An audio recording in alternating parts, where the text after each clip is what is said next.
આજે આપણે જો ગાજર અને મરચાંનો સંભારો બનાવશું। તો એના માટે આપણે ગાજર લઈ લીધા છે કટકી કરીને, થોડાક જાડા એવા કટકા કરવાના, અને થોડાક અમથા મરચાં લઈ લીધા છે। અને આમાં આપણે તેલ લઈ લીધું છે। તેલ આવી જાય એટલે આપણે થોડીક રાઈ નાખી દઈશું, 2 ચમચી જેટલી। રાઈ ફૂટે એટલે આપણે એમાં મરી મસાલા કરશું। લીમડો ને એવું પણ નાખી શકો, થોડીક અમથી મેથીના દાણા ને। જો રાઈ તતડી ગઈ છે। આમાં રાઈ થોડી ઝાઝી પડતી હોય છે, નકરા આપણે ગાજર છે એટલે રાઈ થોડી ઝાઝી પડતી લેવાની। પછી એની અંદર આપણે 1 ચમચી જેટલું હિંગ નાખી દઈશું। પછી આપણે આ ગાજર છે એ ગાજરને આપણે નાખી દઈશું।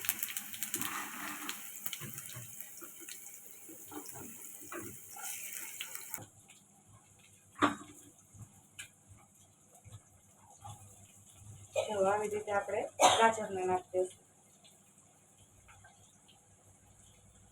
ગાજર નાખી અને સેજ હલાવી લેશું। ગાજરને તળતા થોડીક વાર લાગે એટલે આપણે ગાજરને પેલા નાખી દઈશું।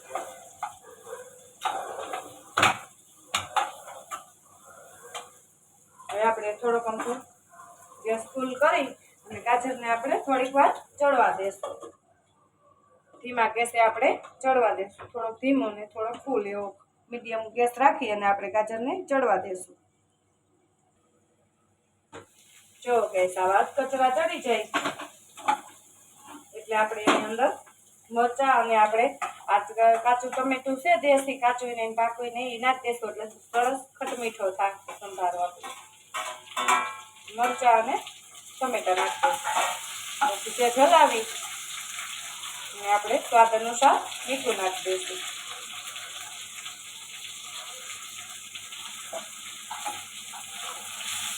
અને આ આપણે લસણવાળી ચટણી કરી છે એને આપણે થોડી નાખી દઈશું અંદર। લસણવાળી ચટણી આપણે તલ, કાચું તેલ, લસણ અને મરચું નાખી અને ખાંડી લીધી છે। તે ચમચી હળદર નાખીશું। તે હલાવી કેવા માતરને એમને ચડવા દઈશું। પછી 2 ઘૂંટડા પાણી નાખી અને આપણે ગાજરને સરસ મજાનું ચડવા દઈશું। ગાજર ને મરચાંનો સંભારો થઈ જશે રેડી। જો આવી રીતે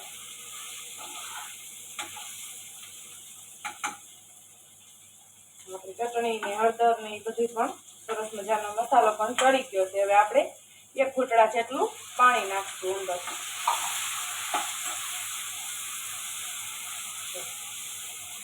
આવી રીતે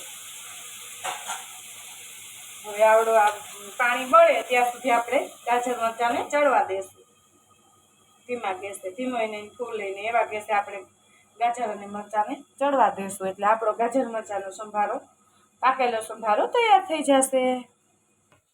જો ગાઈસ હવે આ આપણું ગાજરનો સંભારો રેડી થઈ ગયો છે। આપણે ખોલીને એને જોઈ જો સરસ મજાનો તૈયાર થઈ ગયો છે।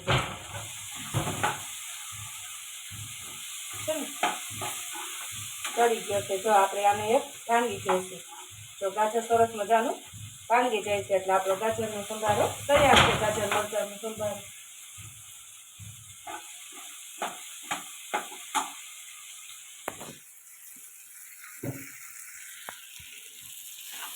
જો હવે આપણે ગેસને બંધ કરી દઈશું।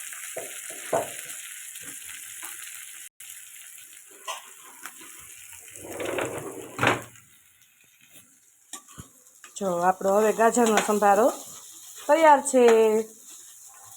જો ગાજર અને મરચાંનો સંભારો રેડી।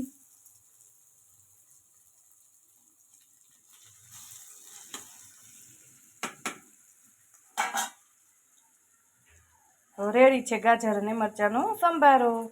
બાય બાય, જય શ્રી કૃષ્ણ।